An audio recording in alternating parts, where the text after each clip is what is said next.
Olá, sejam bem-vindos ao canal Histórias Preciosas. Aproveite e curta essa incrível história de reviravolta.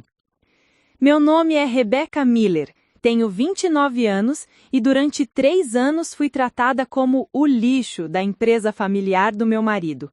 Meu sogro me humilhava na frente de todos os funcionários. Minha cunhada sabotava meu trabalho e meu esposo fingia não ver nada. No dia em que Richard Thompson, o patriarca todo-poderoso, me expulsou aos gritos do prédio que ele achava que era dele, chamando-me de desgraça e incompetente, ele não fazia ideia de quem realmente assinava seu salário todos os meses. O que ele descobriu depois dessa expulsão mudou tudo. Mas para entender essa reviravolta, preciso voltar ao começo. Antes de voltarmos, diga-nos de onde você está acompanhando. E se esta história o tocou, inscreva-se, porque amanhã eu guardei algo muito especial para você. Meu nome completo é Rebecca Ann Miller. Nasci e cresci em Portland, Oregon, em um bairro operário onde todo mundo conhecia todo mundo. Minha mãe, Linda Miller, era enfermeira em um hospital público. Ela fazia turnos duplos, trabalhava feriados e finais de semana e, mesmo assim, sempre encontrava tempo para sentar comigo à mesa da cozinha e me ajudar com as lições de casa. Meu pai faleceu quando eu tinha apenas 7 anos, um acidente de trabalho em uma construção. A indenização que minha mãe recebeu foi modesta, mas ela guardou cada centavo daquele dinheiro como se fosse sagrado. Cresci vendo minha mãe sacrificar tudo por mim. Ela nunca reclamava, nunca chorava na minha frente, mas eu via o cansaço nos seus olhos quando ela chegava em casa às 11 da noite, depois de um plantão exaustivo. Ela sempre dizia: Rebecca, educação é a única herança que ninguém pode tirar de você. Estude, minha filha, seja inteligente com o dinheiro. Nunca dependa de ninguém. Eu levei essas palavras a sério.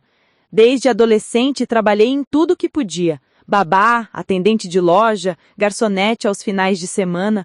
Quando terminei o ensino médio, consegui uma bolsa parcial para estudar administração de empresas na Portland State University. O resto eu pagava com meu próprio suor. Acordava às 5 da manhã para trabalhar em uma cafeteria antes das aulas, e à noite estudava até meus olhos arderem. Mas o que ninguém sabia, nem mesmo minha mãe por muito tempo, era que eu tinha um talento natural para investimentos. Desde os 18 anos comecei a estudar o mercado de ações. Peguei aqueles primeiros salários mínimos que ganhava e, em vez de gastar com roupas ou festas como minhas amigas, eu investia. $50 aqui, $100 ali. Eu lia livros sobre Warren Buffett, assistia vídeos sobre análise de mercado, acompanhava tendências econômicas com a obsessão de quem estava jogando xadrez contra o mundo. Aos 22 anos, quando a maioria dos meus colegas de faculdade estava endividada e perdida, eu já tinha um portfólio modesto, mas crescente. Nada extravagante, nada que chamasse atenção, mas era meu. Eu controlava cada centavo, cada decisão, cada risco calculado. Aprendi a ser paciente. Aprendi a não me emocionar com altas e baixas momentâneas. Aprendi que riqueza real não se constrói da noite para o dia, mas sim com estratégia, disciplina e silêncio. Quando me formei, aos 24 anos, meu portfólio já havia crescido consideravelmente.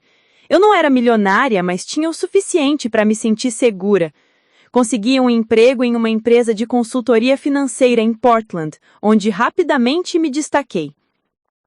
Meus chefes notaram minha habilidade analítica, minha calma sob pressão e minha capacidade de prever movimentos de mercado antes que eles acontecessem.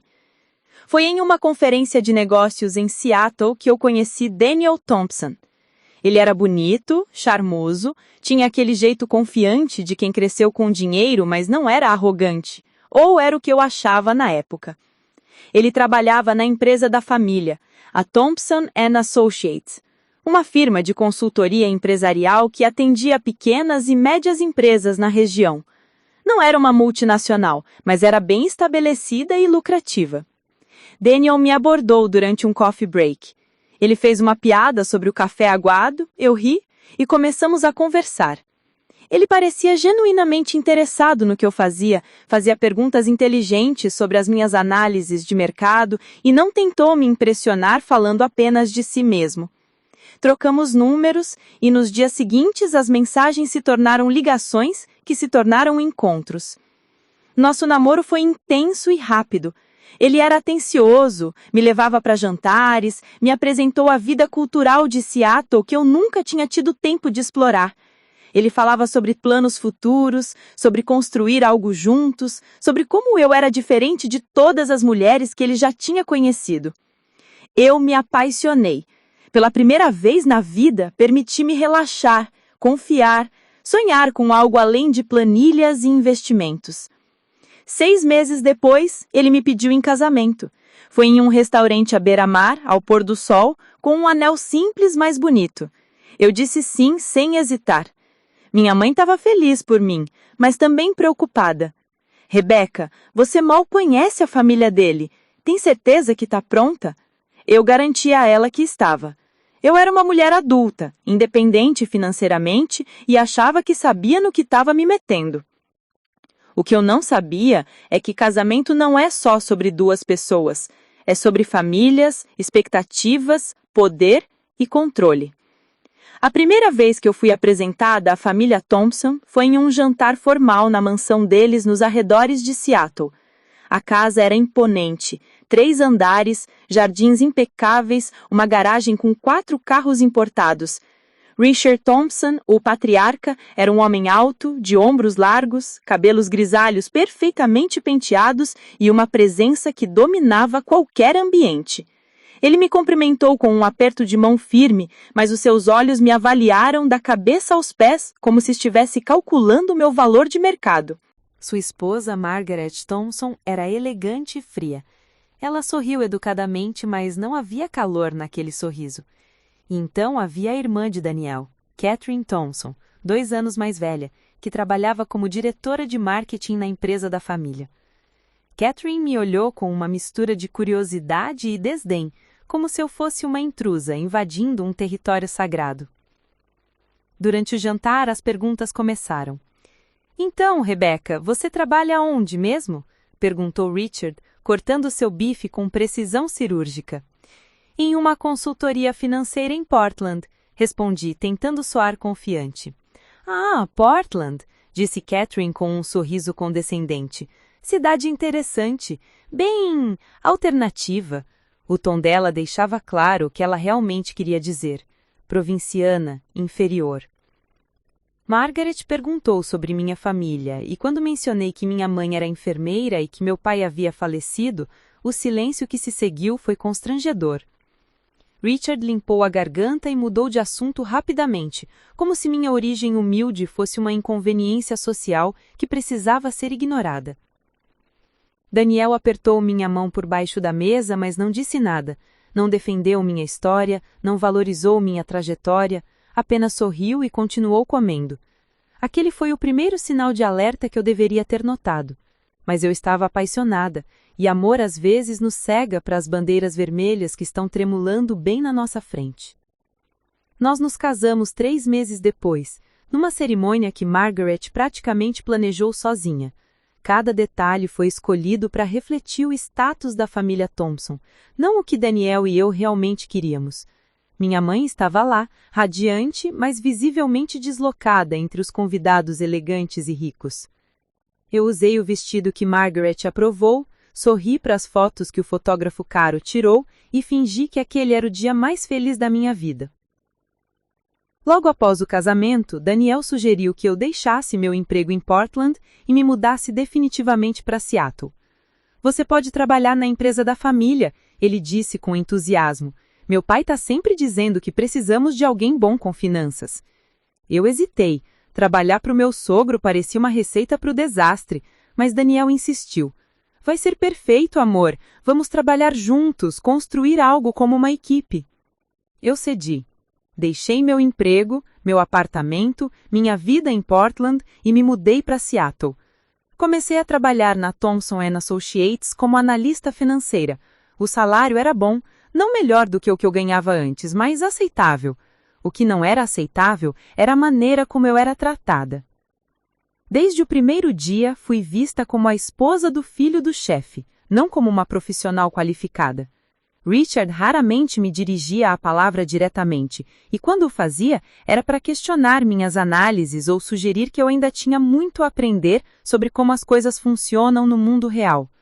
Catherine sabotava meu trabalho sutilmente, esquecia de me incluir em reuniões importantes, questionava minhas recomendações na frente de toda a equipe e espalhava a ideia de que eu só estava ali por nepotismo. Daniel ficava em cima do muro. Ele me consolava em casa, dizia que eu era sensível demais, que precisava ter pele mais grossa. É assim que o meu pai é com todo mundo, ele justificava. Mas eu via como Richard tratava os outros funcionários, e não era da mesma forma que me tratava. Comigo havia um desprezo adicional, uma crueldade velada que só pode vir de alguém que acha que você não merece estar ali. Mas eu não desisti.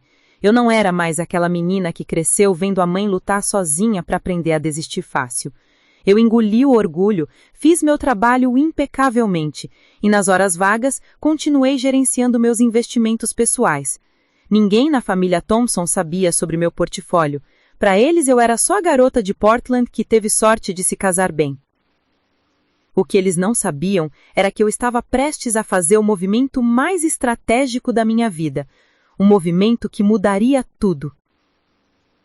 Preparar e narrar esta história nos tomou bastante tempo, então se você estiver gostando, inscreva-se no nosso canal, isso significa muito para nós. Agora voltando à história. Os primeiros 6 meses trabalhando na Thompson & Associates foram como caminhar em um campo minado. Cada manhã, eu acordava, me arrumava cuidadosamente, tomava café com Daniel enquanto ele falava animadamente sobre os projetos da empresa, e então seguíamos juntos para o escritório em seu carro. No trajeto, eu ensaiava mentalmente como seria meu dia. Quantas vezes Richard ignoraria minhas sugestões, quantas reuniões Catherine esqueceria de me incluir, quantos olhares de pena eu receberia dos outros funcionários. O escritório da Thompson & Associates ficava num prédio comercial moderno no centro de Seattle, com vista para o Puget Sound. Era um espaço bem decorado, com móveis de design e obras de arte nas paredes que Margaret havia escolhido pessoalmente. Havia cerca de 30 funcionários, consultores, analistas, assistentes administrativos e a equipe de marketing que Catherine comandava com mão de ferro. Richard ocupava a sala principal no último andar, uma espécie de trono de vidro de onde ele observava tudo e todos. Minha rotina era metódica.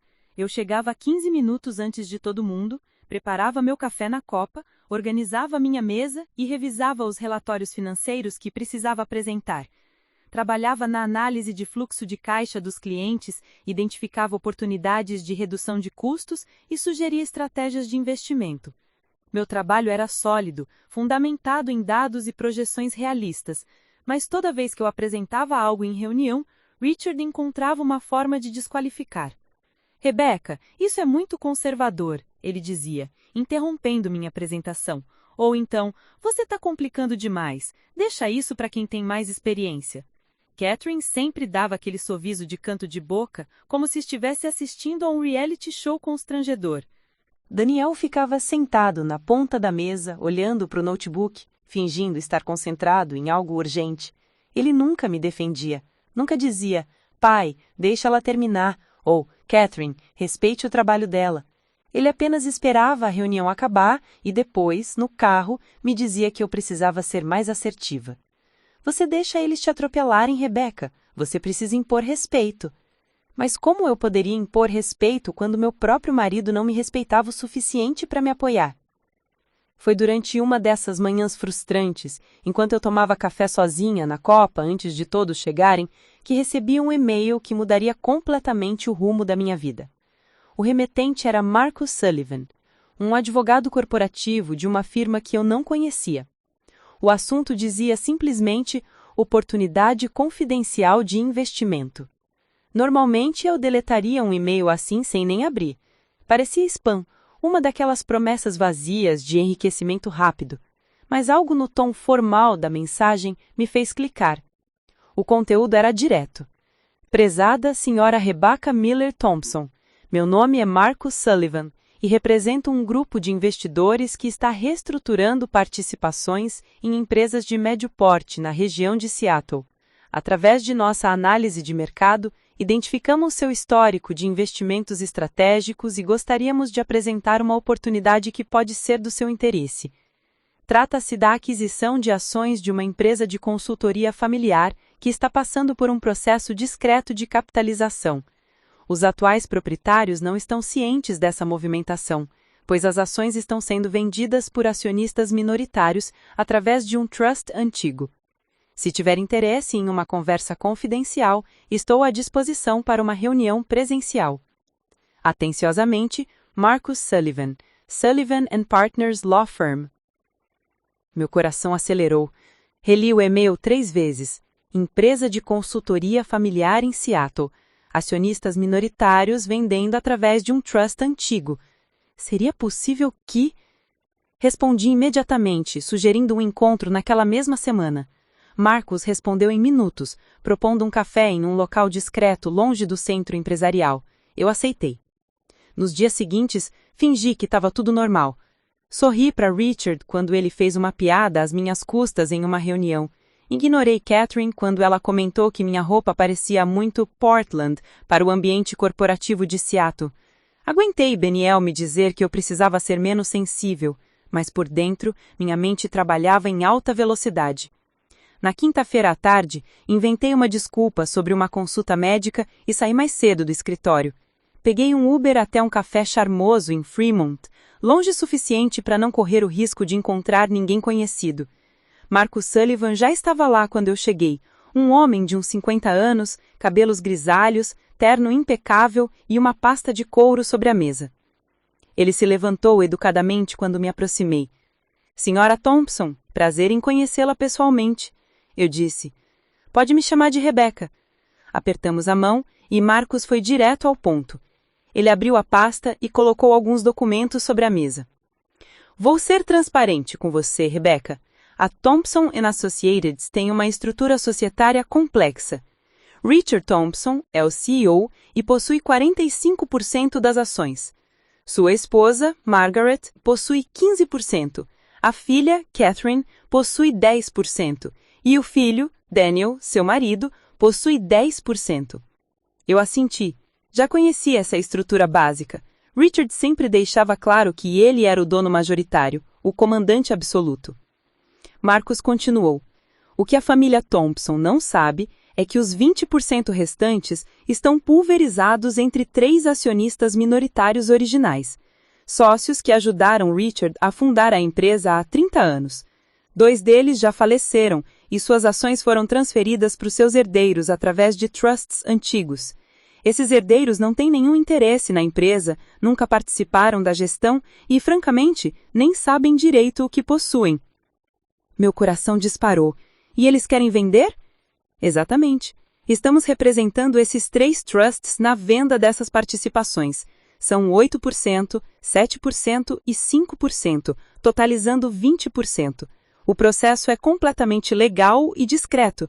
Os estatutos da empresa permitem a venda de ações minoritárias sem necessidade de aprovação dos sócios, desde que o comprador seja aprovado pelo conselho.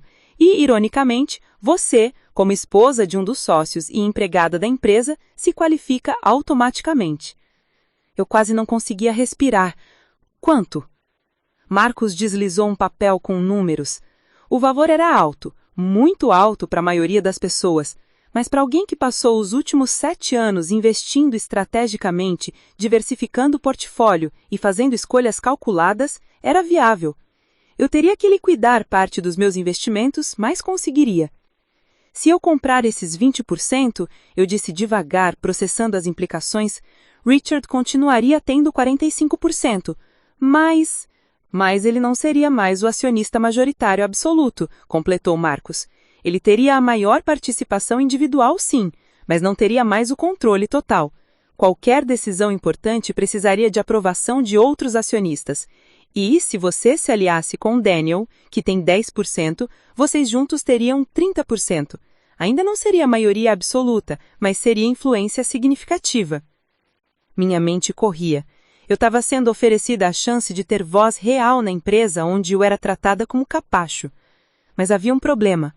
Daniel. Eu precisaria contar para ele? Ele me apoiaria ou correria para contar para o pai? Marcos pareceu ler minha mente. Rebeca, posso dar um conselho não solicitado?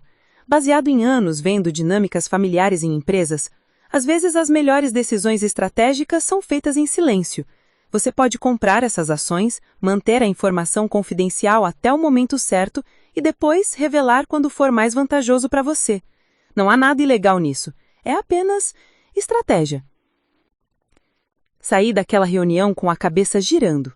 Passei os dias seguintes analisando o meu portfólio, conversando com o meu gerente de investimentos particular, alguém que eu mantinha completamente separado da minha vida com os Thompson, e avaliando os riscos. A decisão que eu estava prestes a tomar poderia mudar tudo. Poderia me dar poder, poderia me proteger, ou poderia explodir na minha cara. 3 semanas depois, assinei os papéis. Liquidei parte dos meus investimentos em ações de tecnologia, vendi alguns bonds, reorganizei meu portfólio e transferi o valor necessário.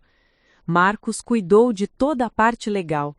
As ações foram transferidas para meu nome através de uma holding discreta. Ninguém na Thompson & Associates foi notificado porque, legalmente, não precisavam ser.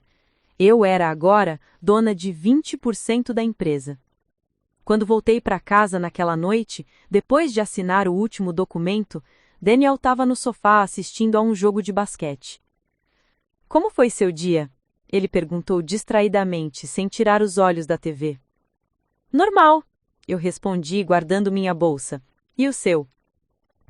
Meu pai está estressado com os relatórios financeiros. Você pode dar uma olhada amanhã?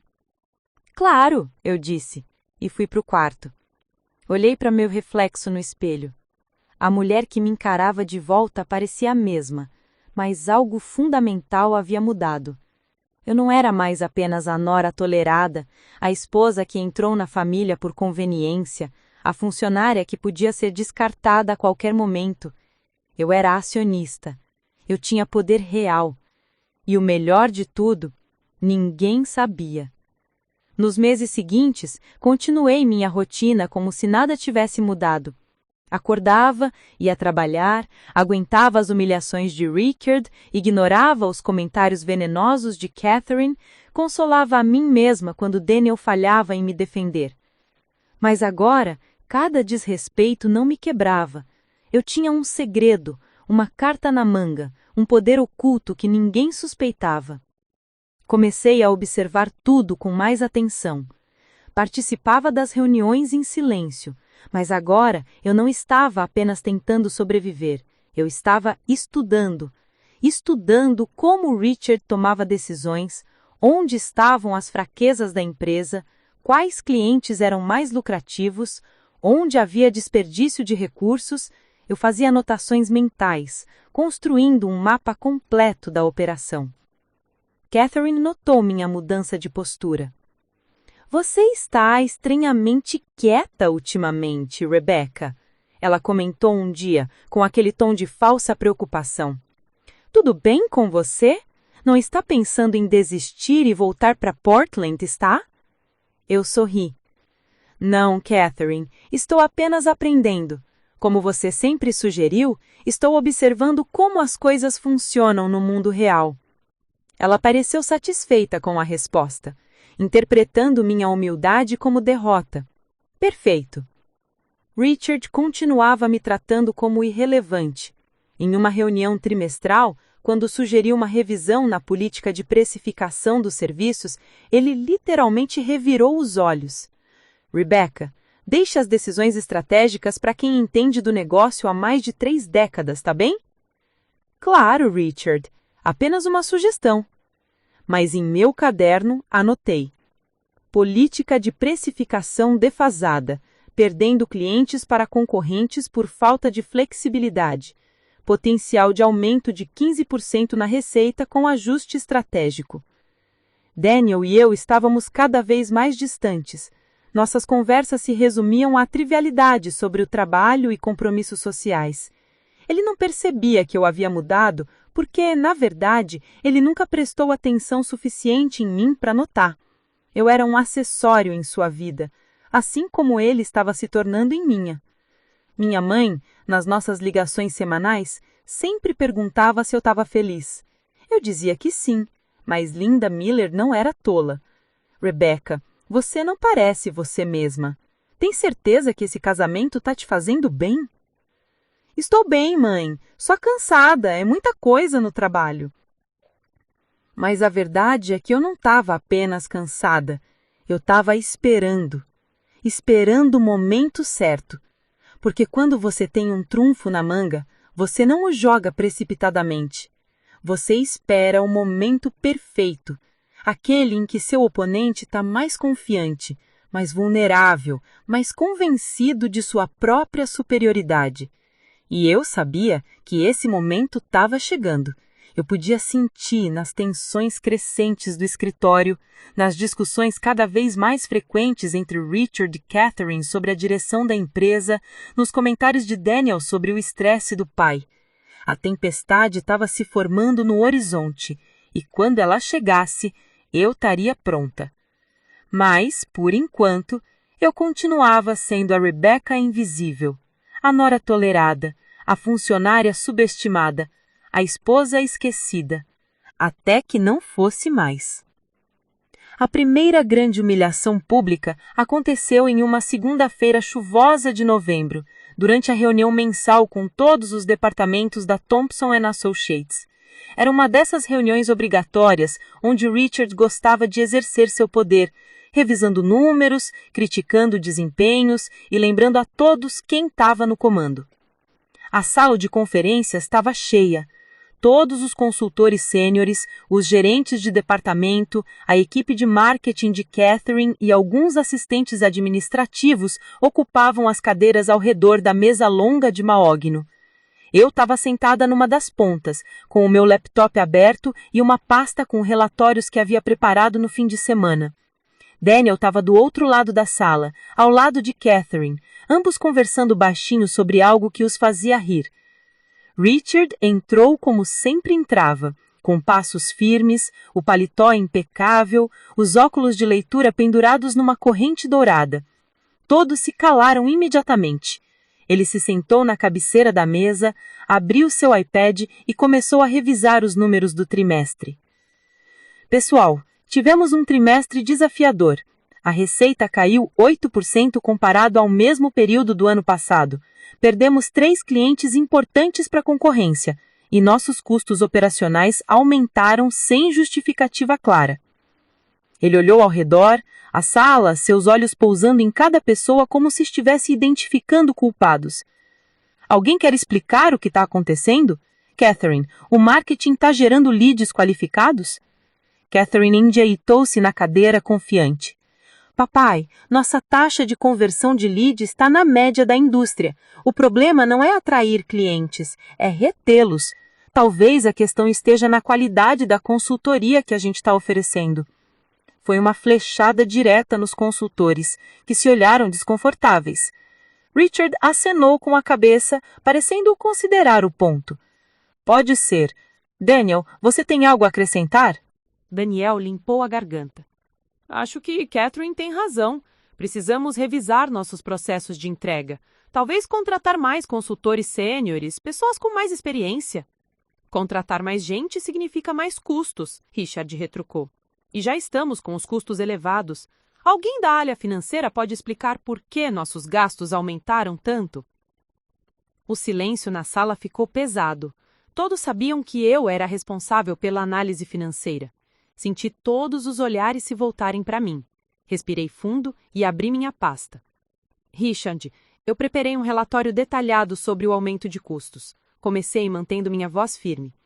Identifiquei que 60% do aumento está relacionado a despesas com viagens e eventos corporativos que não geraram retorno mensurável. Além disso, temos contratos com fornecedores que não foram renegociados há 3 anos e estamos pagando acima do preço de mercado por serviços básicos como internet, telefonia e... Rebecca, Richard me interrompeu, tirando os óculos e me olhando como se eu fosse uma criança falando besteira. Você realmente acha que o problema da empresa são as despesas com viagens e fornecedores de internet? Não é o único problema, mas é uma área onde podemos... Deixa eu te explicar uma coisa, ele continuou, e o tom condescendente fez o meu estômago se revirar. Viagens corporativas são investimentos em relacionamento com clientes. Eventos são essenciais para networking. Você não pode simplesmente olhar para uma planilha e achar que entende como o mundo dos negócios funciona. Isso não é faculdade, Rebecca. Aqui é o mundo real. Catherine soltou uma risada abafada, disfarçando com uma tosse falsa. Alguns dos outros funcionários olharam para baixo, claramente desconfortáveis com a situação, mas sem coragem de dizer algo. Daniel continuou mexendo no celular como se a conversa não tivesse nada a ver com ele. Eu entendo que relacionamentos são importantes, eu disse, tentando manter a compostura, mas os dados mostram que gastamos $40 mil em um evento de confraternização no último trimestre que não resultou em nenhum contrato novo. Enquanto isso, temos equipamentos de informática defasados que estão prejudicando a produtividade da equipe. Talvez pudéssemos realocar... Talvez você pudesse focar no trabalho para o qual foi contratada e deixar as decisões estratégicas para quem tem experiência. Richard cortou, fechando o iPad com um estalo seco. Se você quer ser útil, revise os relatórios de despesas e pare de questionar decisões que você não tem capacidade de entender. O silêncio que seguiu foi ensurdecedor. Senti meu rosto queimar, não de vergonha, mas de raiva contida.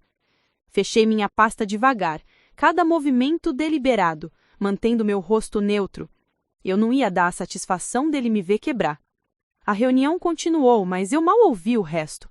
Minha mente estava calculando, processando, arquivando aquele momento. No meu caderno, discretamente escrevi: Evento de confraternização Q3, $40 mil. ROI 0. Equipamentos de TI obsoletos, afetando 60% da equipe. Solicitação de upgrade negada há 8 meses. Quando a reunião finalmente terminou, as pessoas saíram rapidamente, evitando meu olhar. Daniel passou por mim sem dizer nada, seguindo Catherine para fora. Fiquei sozinha na sala por um momento, respirando fundo, recompondo minha armadura invisível. Foi quando Margaret Thompson entrou. Ela raramente aparecia no escritório, mas quando vinha, era sempre para supervisionar, que era o jeito dela de dizer que vinha a fiscalizar e dar palpites não solicitados. Rebecca, querida, ela disse com aquele tom adocicado que não combinava com o olhar frio. Acabei de saber da reunião. Você tá bem? Tô ótima, Margaret. Obrigada por perguntar. Ela se aproximou, ajeitando a bolsa Chanel no ombro. Sabe, quando Daniel me disse que queria casar com você, eu avisei a ele. Avisei que diferenças de origem poderiam causar problemas. Não é nada pessoal, entenda. É só que pessoas que crescem em ambientes diferentes têm dificuldade em se adaptar a certos padrões. Cada palavra era uma agulhada cuidadosamente posicionada. Eu sorri. Entendo perfeitamente, Margaret. Padrões são importantes. Que bom que você compreende. Richard é muito protetor com a empresa. Ele construiu isso do zero, sabe? É como um filho para ele. Às vezes ele pode parecer duro, mas é só porque ele se importa muito. Sim, percebi o quanto ele se importa. Margaret me deu um tapinha no ombro, daqueles gestos que parecem afetuosos, mas carregam um peso de dominação. Talvez você devesse considerar outras áreas onde poderia contribuir melhor. Marketing, talvez, ou recursos humanos. Finanças e estratégias são muito técnicas. Exigem um tipo específico de formação e experiência. Vou pensar no seu conselho, eu disse, mantendo o sorriso fixo na frente.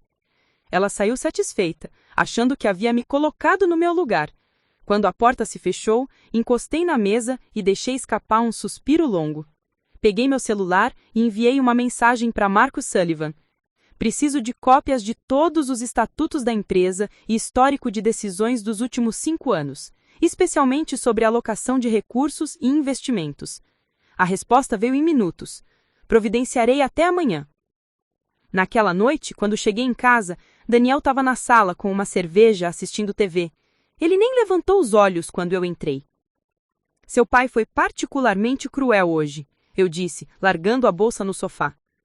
Ah, foi só o jeito dele. Você sabe como ele é. Não, Daniel, não foi só o jeito dele. Ele me humilhou na frente de toda a equipe e você ficou lá, sentado, mexendo no celular como se nada tivesse acontecendo.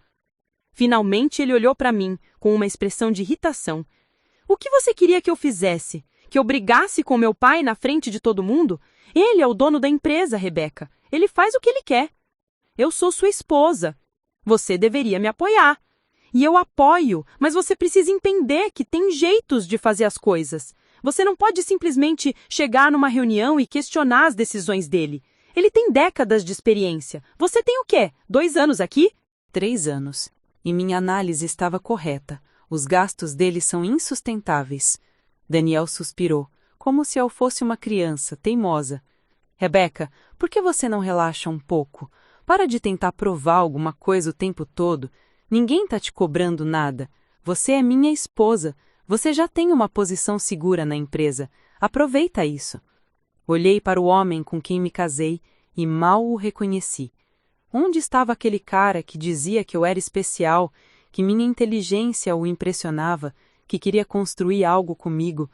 Quando exatamente ele se transformou numa cópia menor do pai? Eu vou dormir, eu disse, sem energia para continuar aquela discussão inútil. Espera, ele me chamou quando eu já estava virando em direção ao quarto. No sábado tem um jantar na casa dos meus pais. Aniversário da minha mãe. Tenta se comportar, ok? Sem criar tensão. Claro, Daniel, vou me comportar. O jantar de sábado foi exatamente o inferno que eu esperava. A casa dos Thompson estava decorada elegantemente, com flores caras e arranjos sofisticados. Havia cerca de 20 convidados, todos do círculo social dos Thompson, amigos ricos, parceiros de negócios, algumas famílias importantes de Seattle. Eu usei um vestido discreto, mas elegante. Fiz minha maquiagem com cuidado e prendi o cabelo em um coque. Parecia uma boneca de porcelana, perfeita na superfície, vazia por dentro. Catherine chegou com um namorado novo, um corretor de móveis chamado Bradley, que não parava de falar sobre seus últimos negócios milionários. Ela usava um vestido vermelho chamativo e joias que provavelmente custavam mais do que eu ganhava em 6 meses. Quando me viu, seu sorriso foi pura maldade disfarçada de cordialidade. Rebeca, que vestido interessante! É vintage? Não, é novo.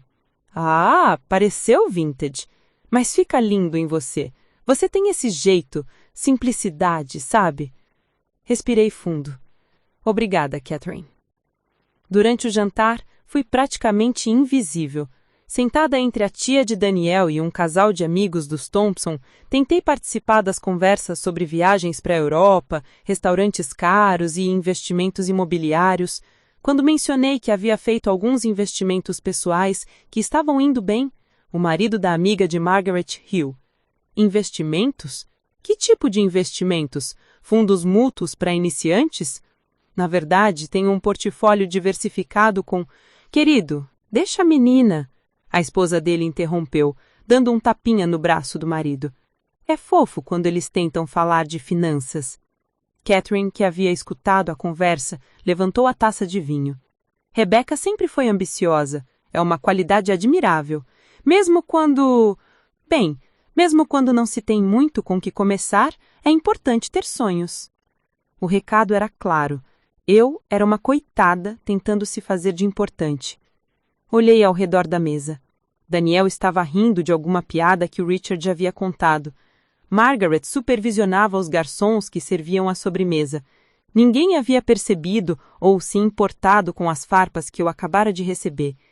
Naquele momento, algo dentro de mim endureceu ainda mais. Não era raiva, não era mágoa. Era determinação fria, calculada. Essas pessoas não faziam a menor ideia de quem eu realmente era. Elas me viam como uma intrusa, uma sortuda, uma oportunista que pegou carona na vida privilegiada delas. Mas eu sabia a verdade. Eu tinha 20% da empresa deles. Eu tinha poder. E eles não faziam a menor ideia. Levantei minha taça de água, eu não estava bebendo vinho, e bebi devagar, saboreando cada gole como se fosse champanhe. Deixa eles rirem, deixa eles me subestimarem, porque quando a hora da verdade chegar, e ela chegará, a surpresa seria muito mais devastadora.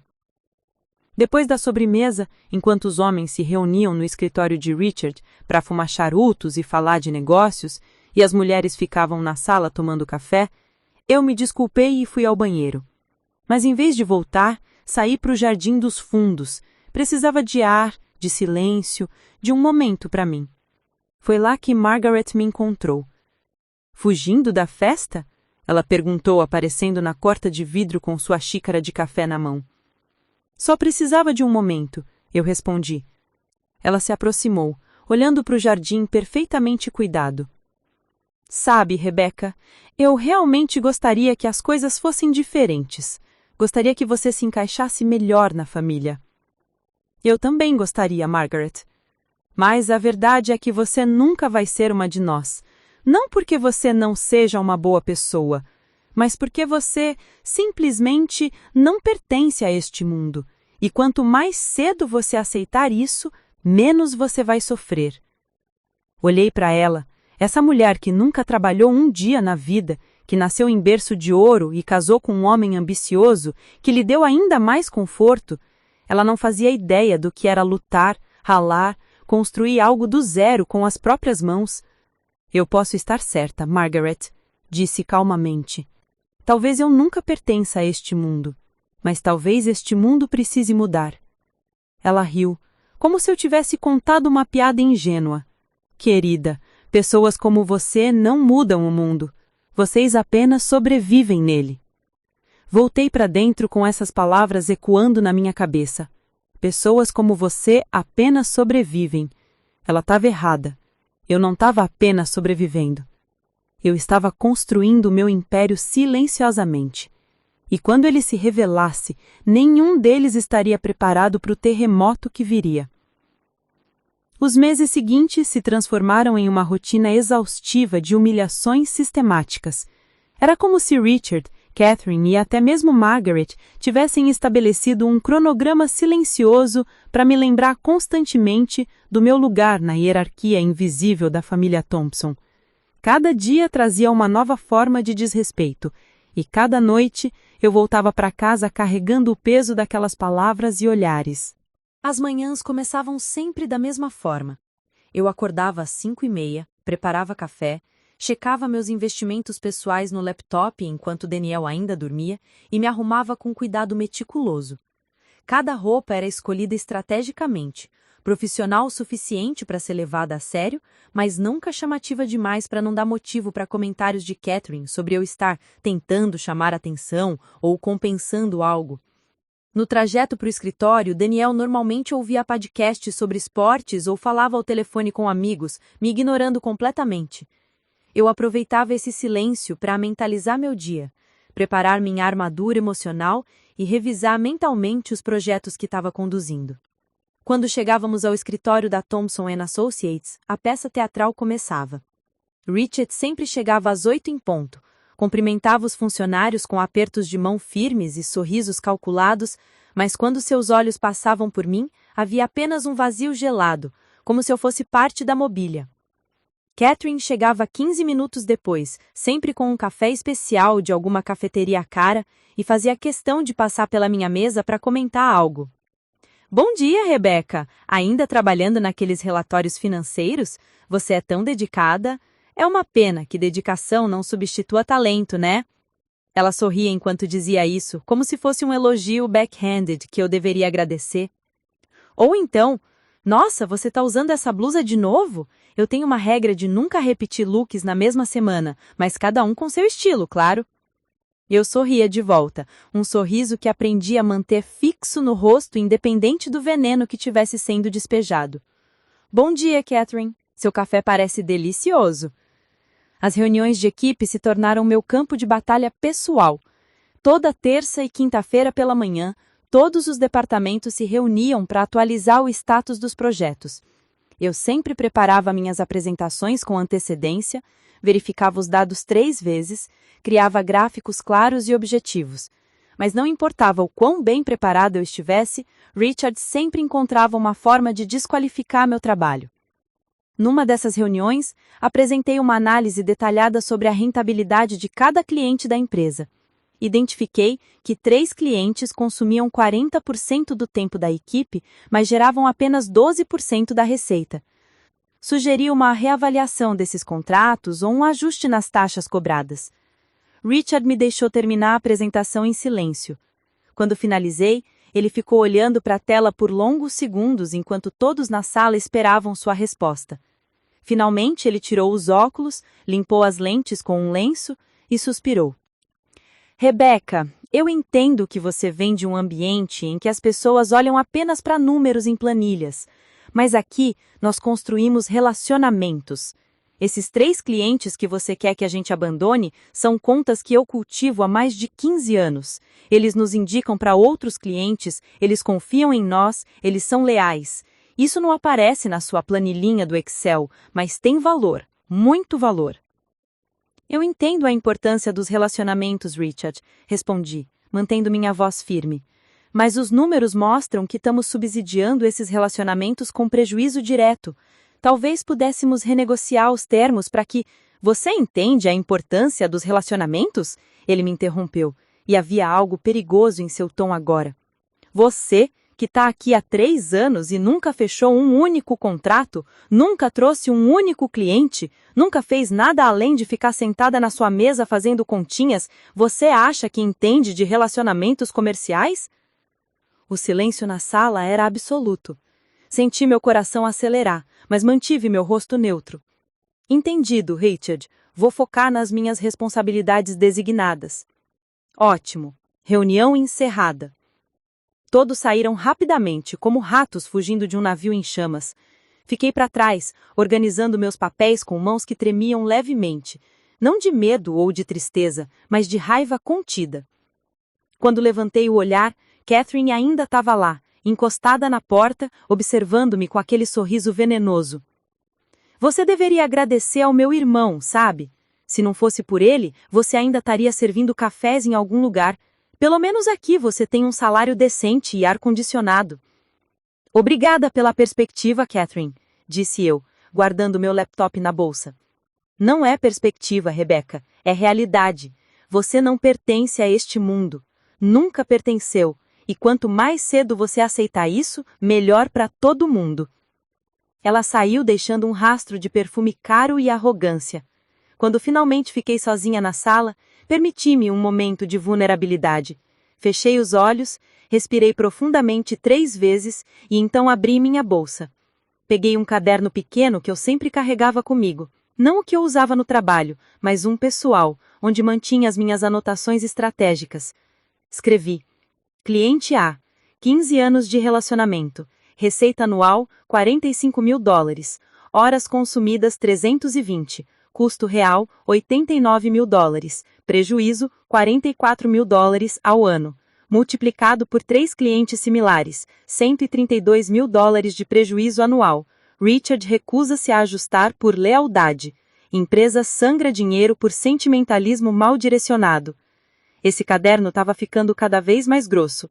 Cada humilhação, cada decisão equivocada, cada exemplo de má gestão, eu documentava tudo. Não como uma vítima registrando suas feridas, mas como uma estrategista catalogando os erros do inimigo. As tardes no escritório eram dedicadas ao trabalho que ninguém valorizava, mas que eu fazia com excelência. Revisava contratos, analisava fluxos de caixa, identificava oportunidades de otimização que sistematicamente eram ignoradas. Mas cada análise que eu fazia, cada relatório que eu preparava, era também uma aula sobre como a empresa realmente funcionava.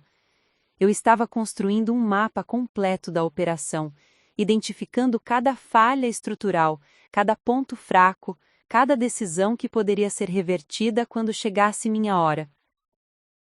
Durante os almoços, eu geralmente comia sozinha na minha mesa, enquanto o resto da equipe saía em grupos. Daniel almoçava com Catherine e alguns dos consultores sêniores. Ninguém me convidava e eu tinha parado de esperar. Usava esse tempo para fazer ligações com o Marcus Sullivan, meu advogado, discutindo estratégias e revisando os estatutos da empresa. Rebeca, você tem mais poder do que imagina, Marcos me disse em uma dessas conversas telefônicas. Com 20% das ações, você pode bloquear certas decisões importantes, pode exigir transparência total nas finanças, pode convocar reuniões de acionistas, mas o timing é crucial. Você precisa esperar o momento certo. Eu sei, respondi, olhando pela janela do escritório para a cidade lá embaixo. Estou esperando ele cometer o erro que não pode ser ignorado. E se ele não cometer? Ele vai cometer. Homens como Richard Thompson sempre cometem. A arrogância ao calcanhar de Aquiles deles. As noites eram talvez a parte mais difícil. Voltar para casa com Daniel, fingir que tínhamos um casamento funcional, jantar em silêncio ou ouvir ele reclamar sobre o trabalho sem nunca perguntar sobre o meu dia. Às vezes ele mencionava algo que havia acontecido no escritório, alguma decisão que Richard havia tomado, e eu fazia perguntas cuidadosas, extraindo informações sem parecer muito interessada. Meu pai está pensando em vender a divisão de consultoria de TI, Daniel comentou uma noite, enquanto assistíamos TV. Ele acha que é um segmento que dá muito trabalho e pouco retorno. Meu cérebro entrou em alerta máximo. A divisão de TI era uma das mais lucrativas da empresa. Por que ele acha isso? Sei lá. Ele está estressado. Catherine está enchendo o saco dele para investir mais em marketing digital e ele acha que precisa de dinheiro rápido. Vender uma divisão lucrativa para financiar marketing? Isso faz sentido para você? Não sei, Rebeca. Não é minha área. Ele decide essas coisas. Anotação mental. Richard considera vender divisão de TI, 25% da receita total, para financiar projetos de vaidade de Catherine. Decisão irracional, motivada por pressão familiar, não por lógica de negócios. Os fins de semana eram dedicados aos eventos sociais da família Thompson. Jantares intermináveis, brunches elaborados, festas de aniversário pomposas. Em cada um desses eventos, eu era a decoração humana, presente fisicamente, mas invisível socialmente. Em um brunch de domingo na casa de campo dos Thompson, Margaret organizou um jogo onde cada mulher presente deveria compartilhar sua maior conquista do ano. As amigas dela falaram sobre viagens para Bali, reformas de casas de veraneio, inaugurações de negócios. Quando chegou a minha vez, antes que eu pudesse abrir a boca, Margaret riu e disse: "A Rebeca está sempre tão ocupada com o trabalho que mal tem tempo para conquistas pessoais, não é, querida? Mas tudo bem, cada um tem suas prioridades. Trabalhar é importante, principalmente quando se precisa provar algo." As outras mulheres riram educadamente e o jogo continuou. Eu permaneci sentada, com um sorriso educado no rosto e fogo nas veias. Mas a humilhação que mais me marcou aconteceu em uma quinta-feira à tarde, 3 semanas antes de tudo mudar. Richard convocou uma reunião emergente para discutir a possibilidade de demitir 5 funcionários para cortar custos. Quando cheguei na sala, já havia uma lista de nomes na tela. Meu coração gelou quando eu vi que 2 daqueles nomes eram de analistas júniores que trabalhavam diretamente comigo. Eram profissionais competentes, dedicados, que faziam um trabalho excelente. "Precisamos reduzir nossa folha de pagamento em 15%, Richard anunciou. "Essas 5 pessoas são redundâncias que podemos eliminar." "Richard", disse eu, levantando a mão. "Esses 2 analistas da área financeira não são redundantes. Eles são essenciais para..." "Rebeca, eu não me lembro de ter pedido a sua opinião. Essas são decisões de gestão que estão acima do seu nível de compreensão." "Mas eu trabalho diretamente com eles. Posso garantir que eliminá-los vai sobrecarregar o departamento e..." "Você pode garantir?" Richard riu, e não havia humor naquele som. "Você, que nunca gerenciou uma equipe na vida, que nunca teve que tomar decisões difíceis, que nunca foi responsável pelo sustento de 30 famílias, você pode garantir? Com base em quê? Em seus 3 aninhos de experiência?" Catherine se intrometeu. "Papai, talvez a Rebeca esteja preocupada porque, sem esses analistas, ela vai precisar trabalhar mais. É entendível, ninguém gosta de fazer esforço extra. A sala toda estava olhando para mim agora. Alguns com pena, outros com constrangimento alheio, outros simplesmente aliviados por não serem eles no centro da tempestade. Não é sobre trabalho extra, disse eu, e a minha voz saiu mais firme do que eu esperava. Mas você está certo, Richard. São suas decisões para tomar. Exatamente. São minhas decisões, minha empresa, minhas regras, e se você não gosta como eu conduzo os negócios, a porta está ali. Aquilo foi um murro no estômago. Ele estava me desafiando a sair, me dando um ultimato velado. Aceite meu desrespeito ou vá embora. Olhei ao redor da sala. Daniel estava rabiscando algo em um papel, fingindo não ouvir. Catherine estava com um sorriso satisfeito. Os outros gerentes olhavam para suas telas. Entendido, disse eu, e voltei para minha cadeira. A reunião terminou com a decisão de demitir os 5 funcionários na semana seguinte. Quando todos saíram, fiquei sozinha na sala por um momento. Peguei meu celular e enviei uma mensagem para Marcos. Acelere a preparação dos documentos. Quero estar pronta para agir quando a oportunidade surgir. A resposta veio imediata. Já estão prontos, aguardando seu sinal. Naquela noite, não fui direto para casa. Parei em um café próximo ao escritório, pedi um chá quente e abri meu laptop. Revisei meu portfólio de investimentos. Estava sólido, crescendo consistentemente. Revisei os documentos que Marcos havia preparado, tudo em ordem legal. Revisei minhas anotações sobre a Thompson & Associates, um catálogo completo de má gestão, nepotismo e decisões emocionais disfarçadas de estratégia empresarial. Eu estava pronta, só precisava do gatilho certo. E ele estava chegando. Eu podia sentir na tensão crescente no escritório, nas discussões mais frequentes entre Richard e Catherine, no estresse visível de Daniel, nos números vermelhos que começavam a aparecer nos relatórios trimestrais que só eu parecia realmente ler. A tempestade estava se formando, e quando ela finalmente explodisse, eu não seria mais a vítima correndo para se abrigar. Eu seria o raio. Enquanto minha vida na Thompson & Associates se tornava cada vez mais sufocante, algo interessante começou a acontecer fora daquelas 4 paredes. O mundo exterior estava começando a notar meu trabalho de formas que a família Thompson jamais imaginaria. Tudo começou com um artigo, que eu escrevi durante um fim de semana particularmente frustrante.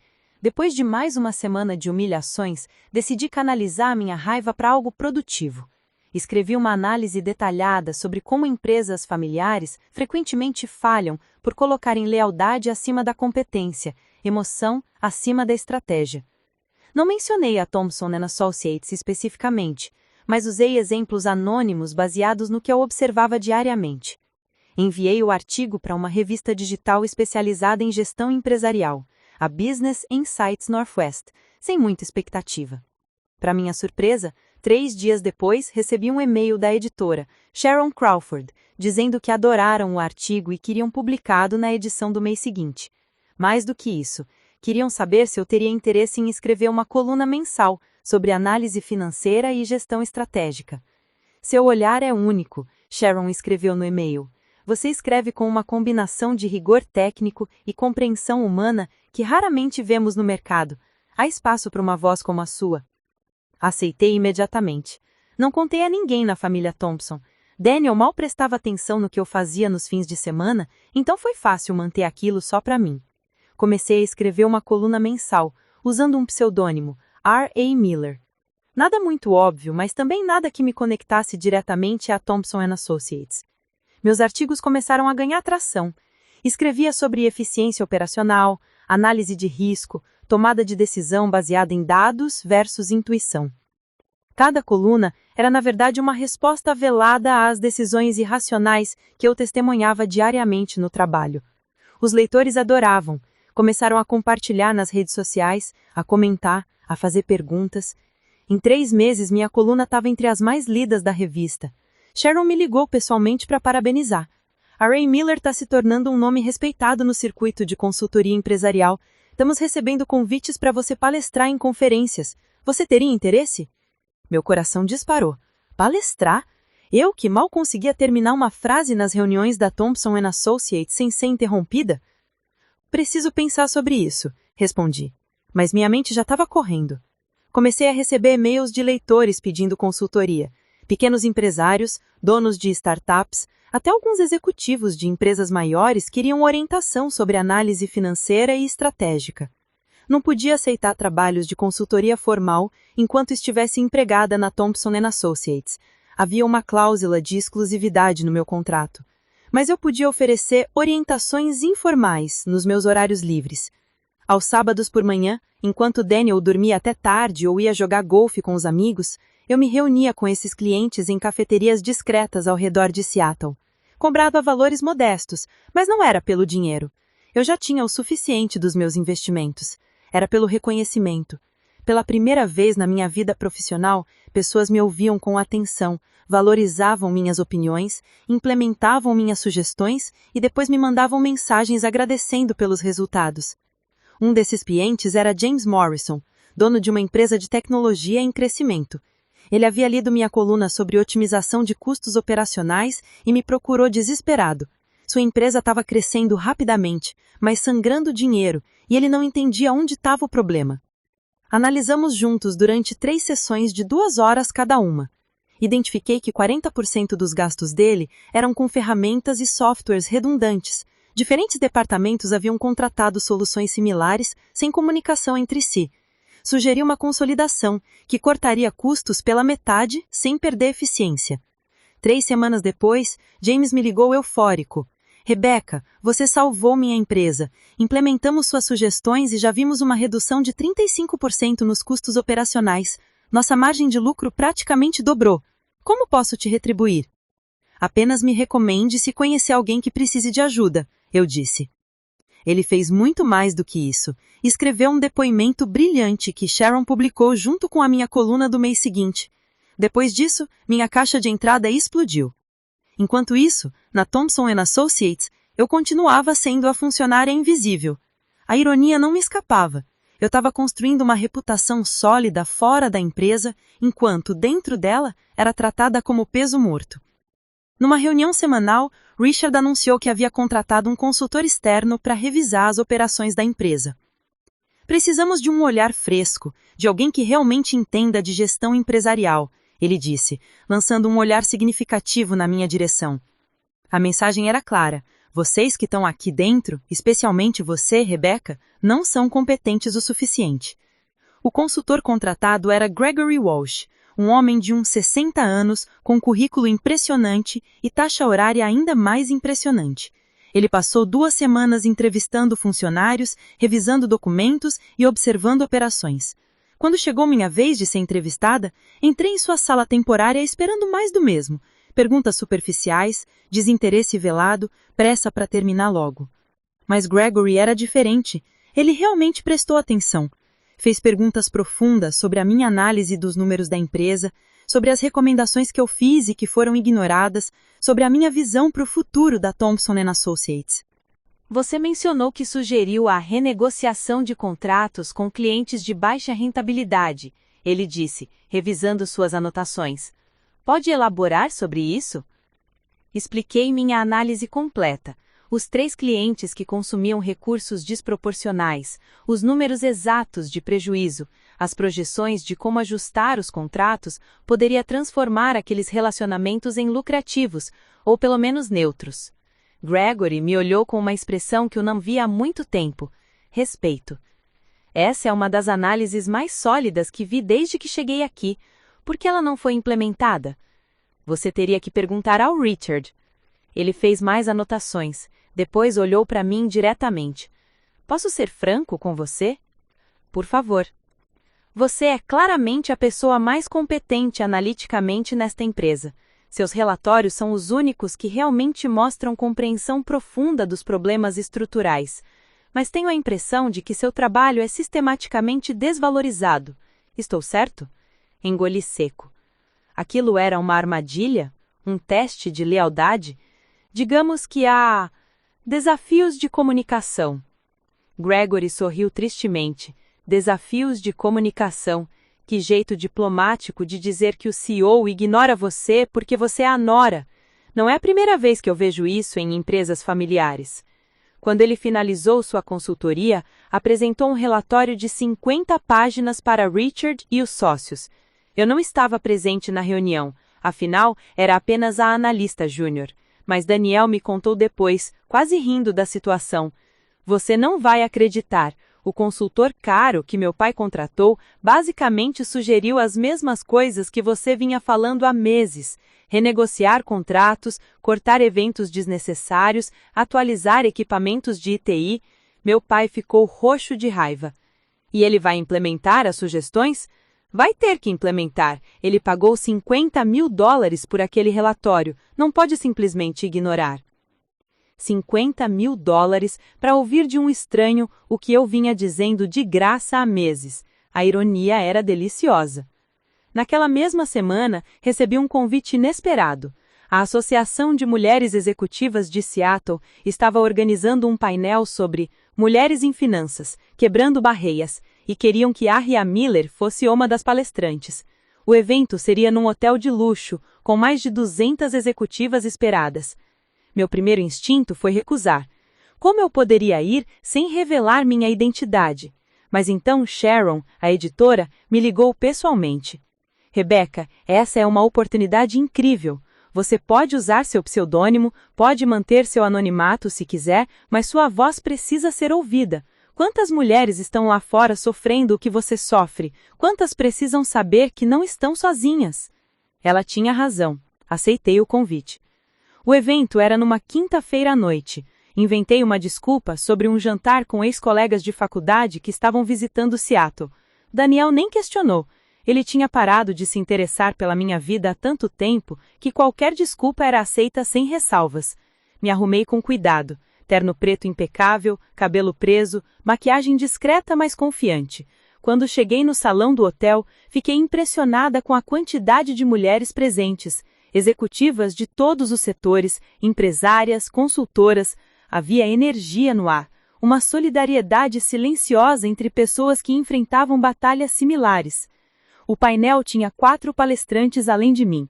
Havia uma CEO de uma startup de tecnologia, uma diretora financeira de um banco regional, uma professora de economia e eu, a R.A. Miller, a consultora financeira que na verdade era uma analista júnior desrespeitada em uma empresa familiar. Quando chegou minha vez de falar, senti meu coração disparar. Olhei para aquela plateia de rostos atentos e decidi ser completamente honesta, dentro dos limites do meu anonimato. Trabalho em uma empresa onde minhas ideias são sistematicamente ignoradas, onde meu trabalho é desvalorizado não por falta de qualidade, mas por preconceitos sobre quem eu sou e de onde vim. Por muito tempo, isso me fez questionar o meu próprio valor, mas depois percebi algo fundamental. O desrespeito dos outros não define a minha competência.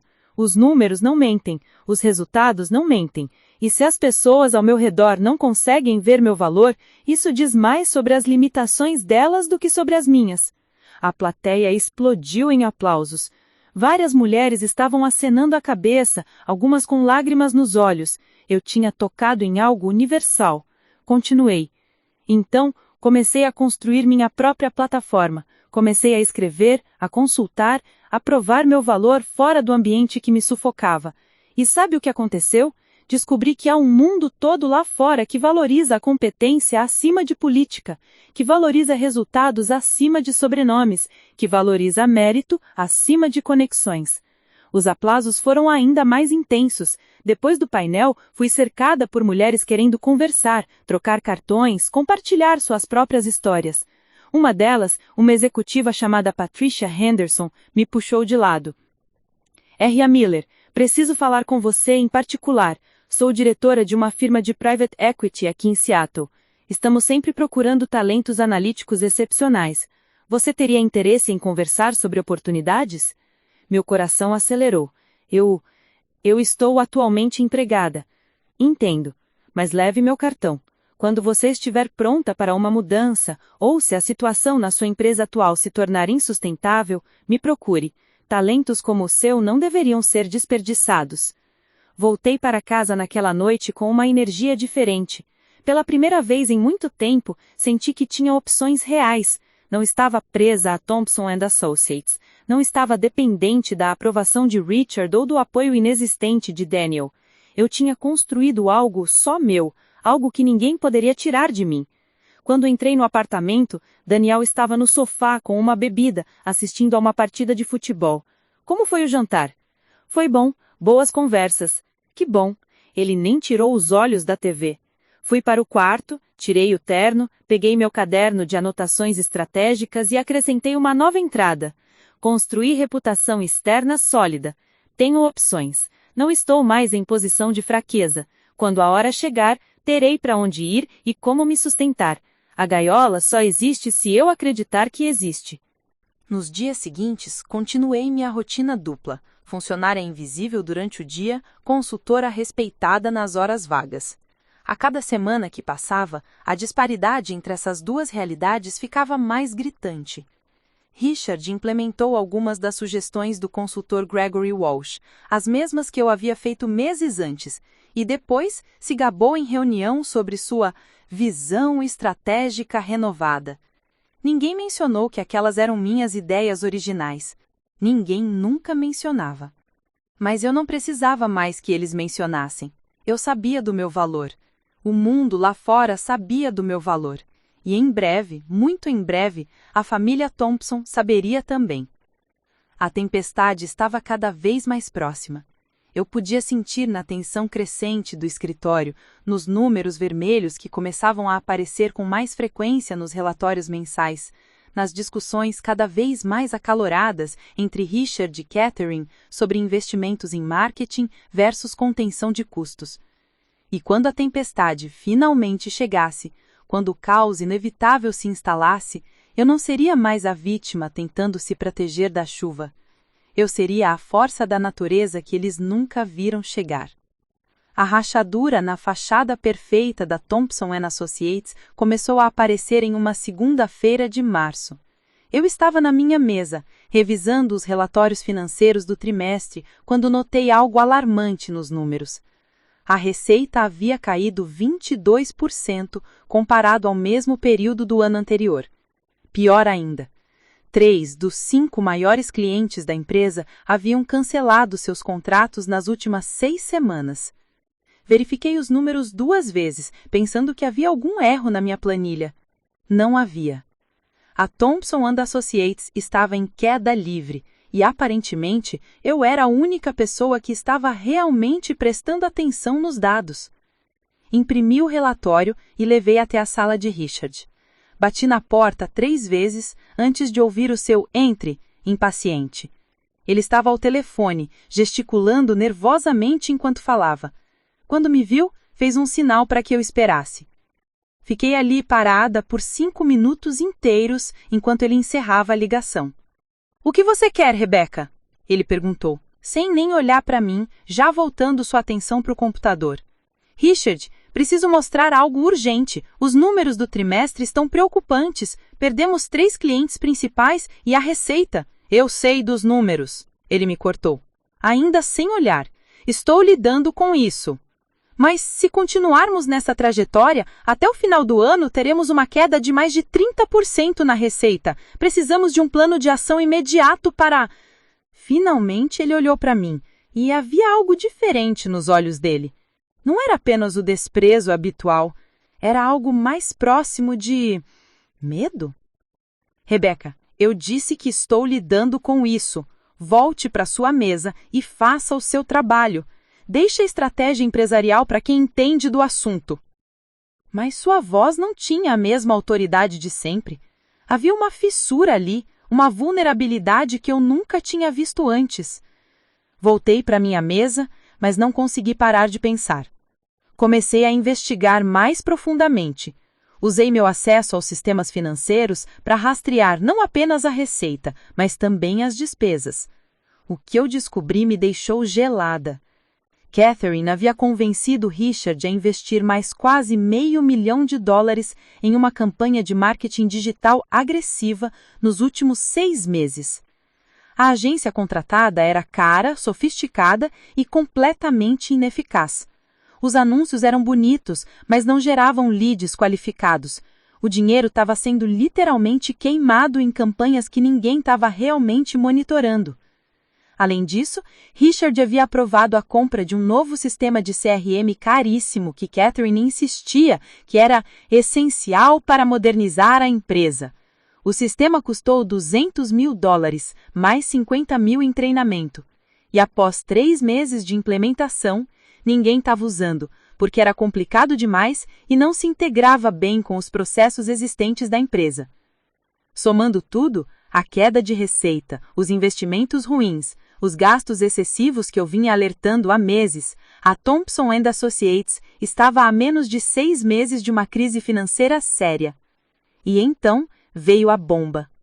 Na quinta-feira daquela mesma semana, Richard convocou uma reunião de emergência. Quando todos chegaram na sala de conferências, o clima era funeral. Richard estava pálido, com olheiras profundas. Margaret estava lá também, o que era incomum, ela nunca participava de reuniões de negócios. Catherine estava ao lado do pai, mas sem seu sorriso habitual de superioridade. Daniel parecia confuso e preocupado. Pessoal, Richard começou, e sua voz estava embargada. Recebi uma notificação oficial hoje. A Anderson Corp, nosso maior cliente, responsável por 28% da nossa receita anual, está cancelando o contrato, efetivo imediato. Um silêncio chocado tomou conta da sala. A Anderson Corp era o cliente mais antigo da empresa, um relacionamento de quase 20 anos. Eram a galinha dos ovos, o contrato que garantia a estabilidade financeira de toda a operação. Por quê? Perguntou alguém. Richard respirou fundo. Eles disseram que nossos serviços não atendem mais às necessidades deles, que encontraram uma consultoria mais alinhada com a visão moderna de negócios deles. Traduzi mentalmente, encontraram alguém mais competente e menos ultrapassado. Isso significa, Richard continuou, que precisaremos fazer ajustes significativos, cortes, redução de custos e, infelizmente, demissões. O pânico se instalou na sala. Pessoas começaram a sussurrar entre si, olhares nervosos sendo trocados. Eu permaneci quieta, observando tudo com uma clareza cristalina. Isso era exatamente o que eu havia previsto, exatamente o que tentei alertar, e fui ignorada, humilhada e desqualificada por tentar prevenir. E quantas demissões? Perguntou Michael, um dos consultores sêniores. Ainda estamos avaliando, mas provavelmente entre 10 e 15 pessoas. Metade da equipe? Eles iam demitir metade da equipe. Catherine se manifestou, e pela primeira vez sua voz não estava cheia de confiança arrogante. Papai, se cortarmos o marketing agora, vamos perder ainda mais clientes. Precisamos investir para sair dessa crise, não recuar. Catherine, não temos dinheiro para continuar investindo em marketing que não está trazendo resultados. O Richard explodiu, perdendo a compostura pela primeira vez que eu já tinha visto. Você me convenceu a gastar $500 mil em campanhas que não trouxeram um único cliente novo. Nenhum! Catherine ficou vermelha. Isso não é justo. Marketing é um investimento de longo prazo. Você não pode esperar resultados da noite para o dia. 6 meses não é da noite para o dia. 6 meses é tempo suficiente para ver algum retorno, e não vimos nada. Margaret interveio, tocando o braço do marido. Richard, se acalme. Vamos resolver isso em família, não na frente de todos. Mas era tarde demais. A fachada tinha caído. Todo mundo na sala agora sabia a verdade. A empresa estava em crise, a família estava brigando, e ninguém parecia ter um plano real de como consertar a situação. A reunião terminou em clima tenso e pesado. As pessoas saíram em silêncio, já mentalmente atualizando seus currículos e procurando novas oportunidades. Eu fiquei para trás, organizando meus papéis, e foi quando ouvi vozes vindo da sala ao lado. A porta estava entreaberta. Era Richard, Catherine, Daniel e Margaret. Eles achavam que estavam sozinhos. Isso é culpa sua! Richard gritava com a Catherine. Você e suas ideias mirabolantes de modernizar a empresa, gastamos uma fortuna em bobagens enquanto nossos clientes fugiam. Culpa minha? Catherine gritou de volta. Você é quem toma as decisões finais. Você aprovou tudo. E além disso, se você não fosse cabeça dura e tivesse ouvido sugestões de outras pessoas há meses atrás, talvez não estivéssemos nessa situação. Que outras pessoas? Quem? Houve uma pausa. Então Catherine disse, e sua voz estava cheia de veneno. Sua nora, Rebecca. Ela vinha alertando sobre os gastos excessivos há meses, mas você estava ocupado demais humilhando ela para realmente ouvir o que ela dizia. Meu coração parou. Catherine, de todas as pessoas, estava me defendendo. Não venha me falar da Rebecca. Ela não entende nada de negócios, ela só sabe fazer continhas. Continhas que estavam certas, Catherine gritou. O consultor que você pagou $50 mil disse exatamente as mesmas coisas que ela vinha dizendo de graça, mas seu orgulho era grande demais para admitir que a menina de Portland podia estar certa. Catherine, pare. Margaret interveio. Isso não ajuda. Precisamos focar em soluções. Soluções? Richard deu uma risada amarga. A solução é vender. Vender a empresa antes que ela afunde completamente. Silêncio absoluto. Até de onde eu estava pude sentir o choque daquela afirmação. Vender? Daniel finalmente falou, sua voz fraca. Pai, você não pode estar falando sério. Essa empresa é o seu legado. É a nossa família. Legado não paga contas, filho. Se não vendermos agora, enquanto ainda temos algum valor, em 6 meses vamos estar falidos. Pelo menos se vendermos, salvamos alguma coisa. Vender para quem? Margaret perguntou. Tem uma firma de private equity interessada, Farrington & Associates. Eles compram empresas em dificuldade, reestrutura e revende. Já mandei uma proposta preliminar para eles. Farrington & Associates. Eu conhecia essa empresa. Eram conhecidos por comprar negócios familiares em crise, demitir quase todo mundo, reestruturar agressivamente e depois revender por lucro. Os fundadores originais raramente saíam bem dessas transações. Catherine começou a chorar. Então é isso? Vamos apenas desistir? Entregar tudo o que você construiu? O que você queria que eu fizesse? Richard gritou de novo. Você tem alguma solução mágica? Porque se tiver, eu adoraria ouvir. Ninguém respondeu. Ouvi passos se aproximando da porta e rapidamente me afastei, fingindo que estava indo em direção ao elevador. Margaret saiu primeiro, com olhos vermelhos, seguida por Catherine, que estava claramente chorando. Daniel veio atrás, parecendo um fantasma. Richard foi o último, e quando me viu no corredor, seu olhar foi de puro ressentimento. — O que você está fazendo aqui? — Tava indo embora, só esqueci minha bolsa. Ele passou por mim sem dizer mais nada, mas consegui ver algo em seus olhos que nunca tinha visto antes. Derrota. Naquela noite, sentada no meu apartamento enquanto Daniel dormia no quarto, ele tinha ido direto para a cama, ao chegar em casa, sem jantar, sem conversar. Eu processei tudo o que eu havia descoberto. A empresa estava à beira da falência, o Richard estava planejando vender, e ninguém na família tinha a menor ideia de que eu tinha poder para impedir ou influenciar essa venda. Peguei meu celular e liguei para Marcus Sullivan. Marcus, preciso de uma reunião urgente, amanhã se possível. Aconteceu alguma coisa? A tempestade chegou, e a hora de eu mostrar quem realmente está no comando.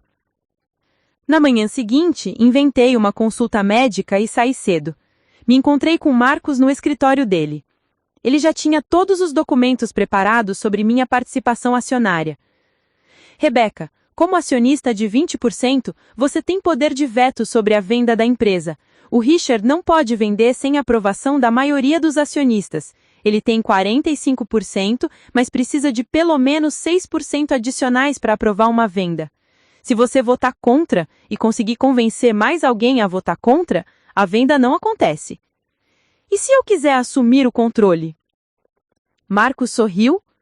Isso é mais complexo. Você precisaria de aliados. Daniel tem 10%. Se você o convencer a votar com você, vocês juntos têm 30%. Ainda não é maioria, mas é influência significativa. Você poderia forçar mudanças na gestão, exigir transparência, implementar suas próprias estratégias. Daniel nunca votaria contra o pai. Tem certeza? Mesmo se a alternativa for perder a empresa completamente? E conhecendo seu temperamento, sua arrogância, seu desprezo por mim, eu sabia exatamente como provocar esse erro. Voltei para o escritório da Thompson & Associates naquela tarde com uma clareza de propósito que eu nunca tinha sentido antes. Não era raiva, não era vingança, era justiça. Era sobre finalmente reivindicar o poder que sempre foi meu, mas que eu havia mantido escondido por estratégia. A guerra estava prestes a começar, e dessa vez eu não seria a vítima. Eu seria a general. O momento que mudaria tudo aconteceu em uma sexta-feira. Richard havia convocado uma reunião extraordinária de acionistas para aprovar a venda da Thompson & Associates para Farrington & Associates. A reunião estava marcada para as 14h, na sala de conferências principal. Quando cheguei naquela manhã, o escritório tinha uma atmosfera fúnebre. Os funcionários sussurravam em grupos, claramente sabendo que seus empregos estavam por um fio. Richard estava trancado em sua sala desde cedo, provavelmente finalizando os termos da venda. Catherine estava visivelmente abatida, sem maquiagem, os olhos inchados de tanto chorar. Daniel evitava meu olhar, culpa estampada em cada gesto. Às 11 da manhã, recebi uma mensagem no meu celular. Era de Marcos. Todos os documentos estão prontos. Você tem certeza que quer fazer isso hoje? Respondi. Absoluta. Passei as horas seguintes em uma calma estranha. Revisei meus e-mails, organizei minha mesa e, às 13h45, peguei uma pasta marrom que havia trazido de casa.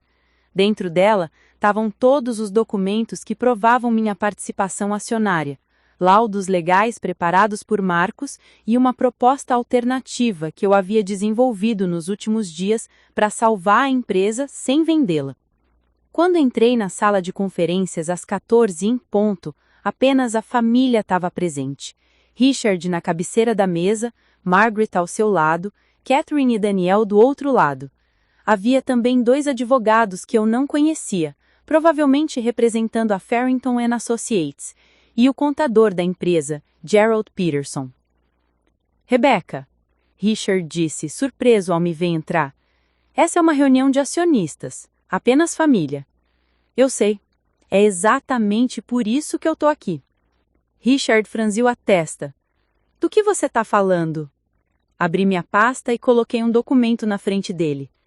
Tô falando do fato de que sou acionista desta empresa.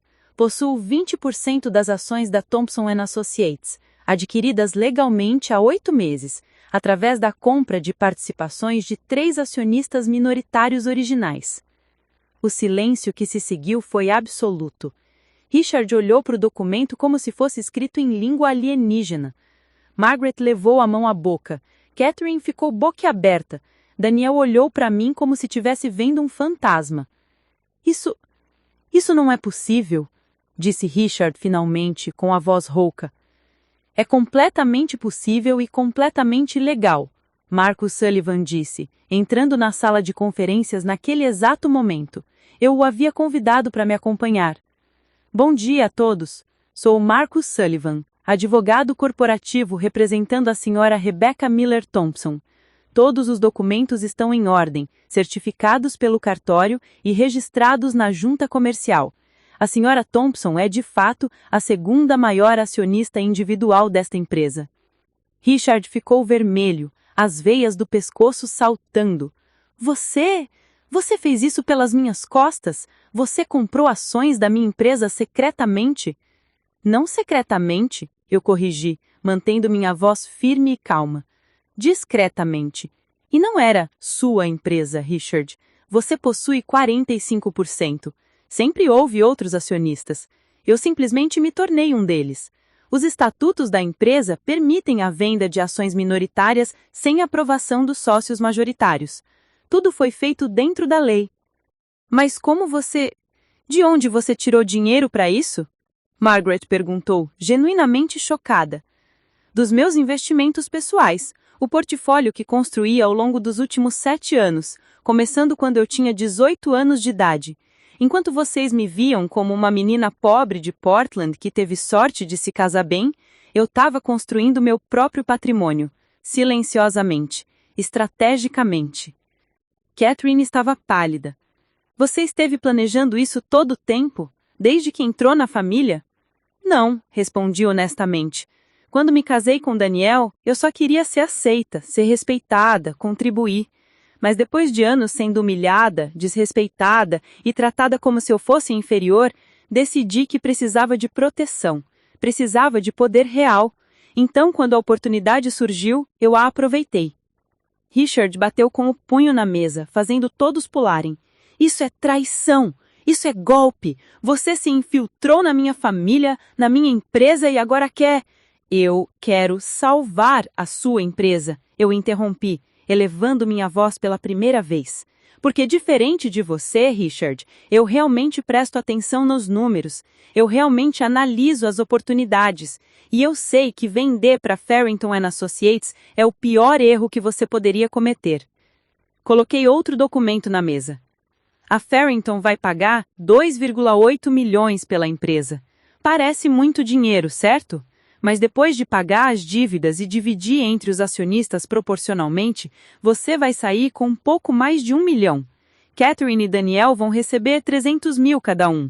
E em 6 meses, quando eles reestruturarem e revenderem a empresa por 5 ou 6 milhões, vocês vão estar assistindo de fora, enquanto outros lucram com o negócio que a sua família construiu. E qual é a sua alternativa genial? Richard perguntou, sarcasmo pingando de cada palavra, mas havia incerteza em seus olhos agora. Abri minha pasta completa. A minha alternativa é uma reestruturação interna. Primeiro, cortamos imediatamente todos os gastos supérfluos, sem mais eventos corporativos de $40 mil que não geram ROI, sem mais campanhas de marketing sem métricas claras. Segundo, renegociamos os 3 contratos problemáticos, ou os tornamos lucrativos, ou os cancelamos. Terceiro, investimos em atualização de equipamentos e tecnologia que realmente aumentem produtividade, não sistemas caros que ninguém usa. Quarto, implementamos um programa de retenção de clientes focado em valor real, não em relacionamentos sentimentais. Continuei. Quinto, em vez de demitir 15 pessoas e sobrecarregar quem fica, demitimos 5 pessoas estrategicamente, posições redundantes que realmente não agregam valor, e retreinamos o resto. Sexto, cortamos custos operacionais em 30% sem perder qualidade de serviço. E sétimo, eu assumo como CFO, porque claramente esta empresa precisa de alguém que realmente entende de finanças estratégicas. Você quer assumir como CFO? Daniel finalmente falou, sua voz fraca. Rebecca, você é analista júnior. Olhei para o meu marido, o homem que me prometeu parceria e me deu silêncio cúmplice diante das humilhações. Daniel, eu escrevo uma coluna mensal sobre gestão estratégica para Business Insights Northwest sob o pseudônimo R.A. Miller. Minha coluna está entre as mais lidas da revista. Faço consultoria para pequenas e médias empresas nos meus fins de semana e tenho uma taxa de sucesso de 95% em melhorar a rentabilidade dos meus clientes. Fui convidada para palestrar em 3 conferências nos últimos 2 meses. Recebi uma oferta de emprego de uma firma de private equity que paga 3 vezes o que ganho aqui. Vi os rostos ao redor da mesa processando essa informação. Eles não faziam ideia, nenhuma ideia de quem eu realmente era. Então, por que você não aceitou essas ofertas? Catherine perguntou, genuinamente curiosa agora. Por que ficar aqui sendo tratada do jeito que a gente te tratou? Por quê? Eu disse, olhando diretamente para ela. No fundo, eu ainda acreditava que essa empresa valia a pena salvar, e porque eu sabia que um dia vocês precisariam de mim. E quando esse dia chegasse, eu estaria em posição de realmente fazer a diferença. Richard estava visivelmente abalado agora. O homem que sempre foi tão confiante, tão dominador, parecia ter encolhido. E você acha que seu plano funcionaria? Não acho. Eu sei. Fiz as projeções completas. Com esse plano, em 6 meses, a empresa volta a ser lucrativa. Em 1 ano, teremos recuperado metade do valor perdido. Em 2 anos, a Thompson & Associates valerá o dobro do que a Farrington está oferecendo agora. E vocês manterão o controle, o legado, e as gerações futuras ainda poderão se beneficiar do que foi construído. Margaret se manifestou pela primeira vez, sua voz tremendo. Mas você tem poder de veto sobre a venda, não tem? Você poderia simplesmente bloquear e forçar o Richard a aceitar seu plano. Poderia, admiti. Mas não é assim que quero fazer as coisas. Eu não quero forçar ninguém. Eu quero que vocês escolham. Escolham confiar em mim. Escolham me dar a chance que sempre me negaram. Escolham fazer a coisa certa pela empresa e por todos os funcionários que dependem dela.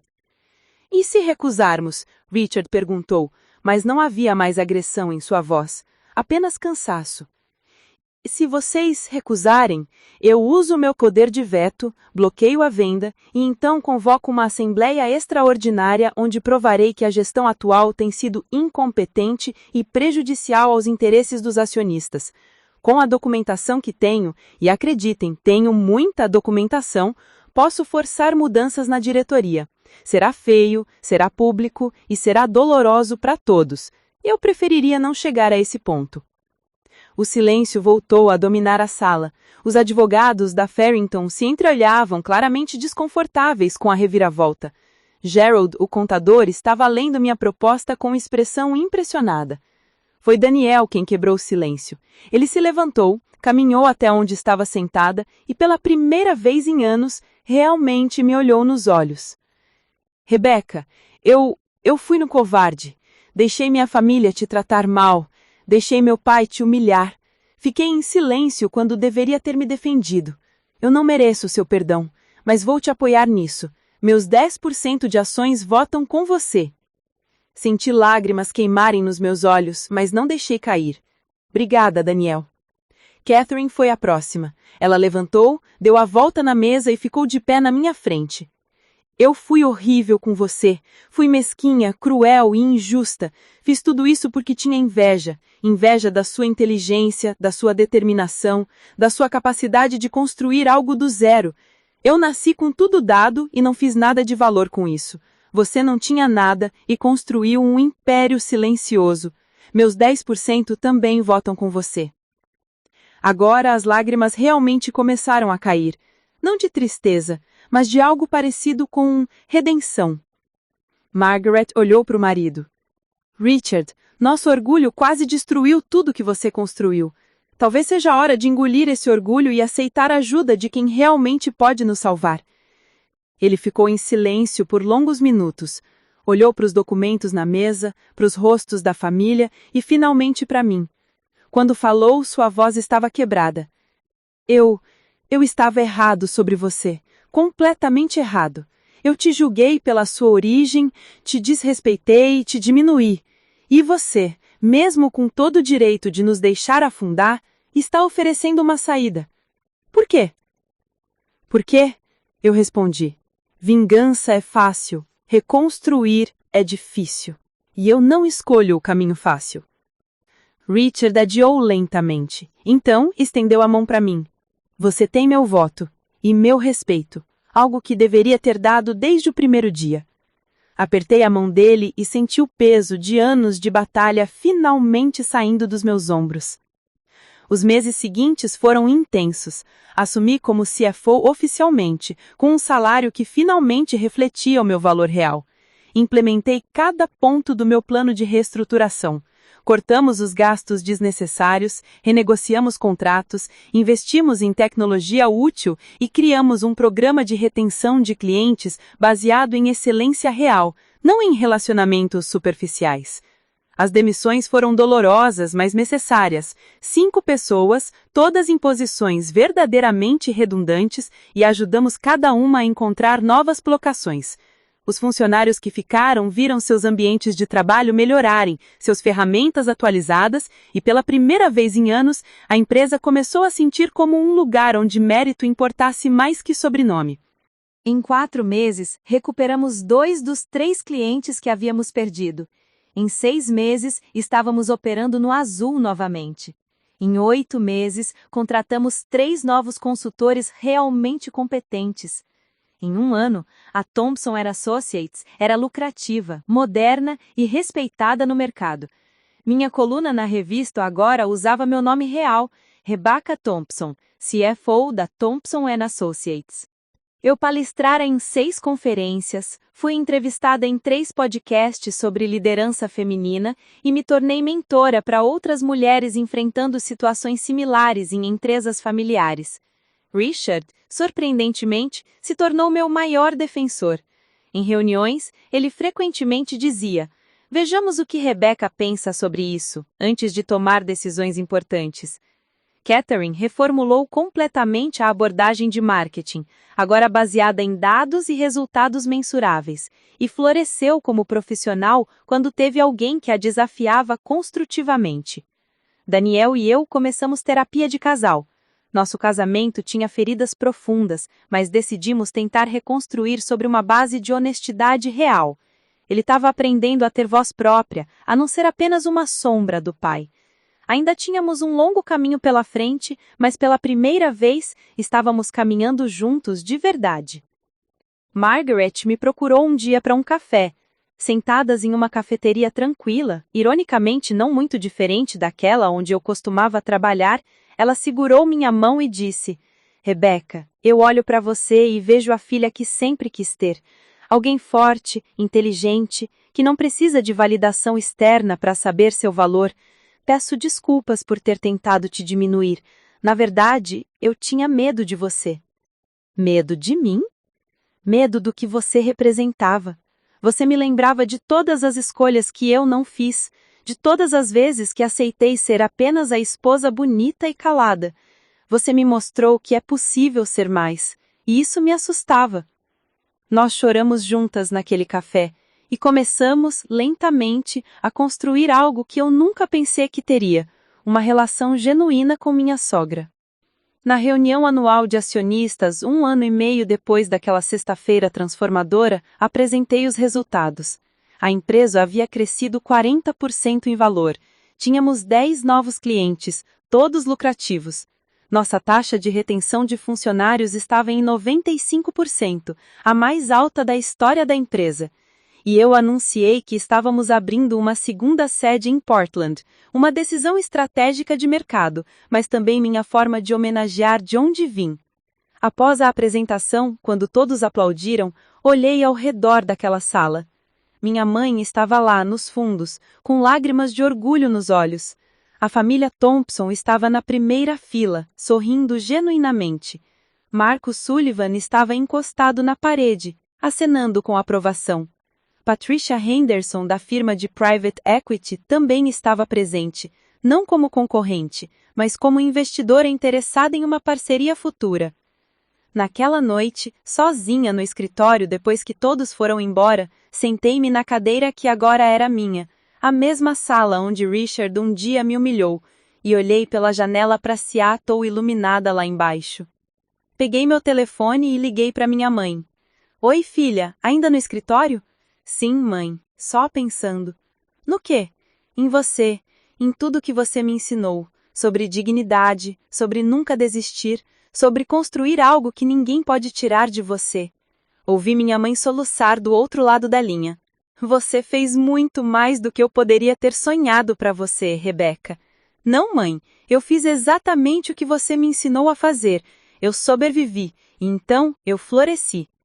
Depois que desliguei, escrevi a última entrada no meu caderno de anotações, aquele que tinha documentado cada humilhação, cada desafio, cada vitória silenciosa.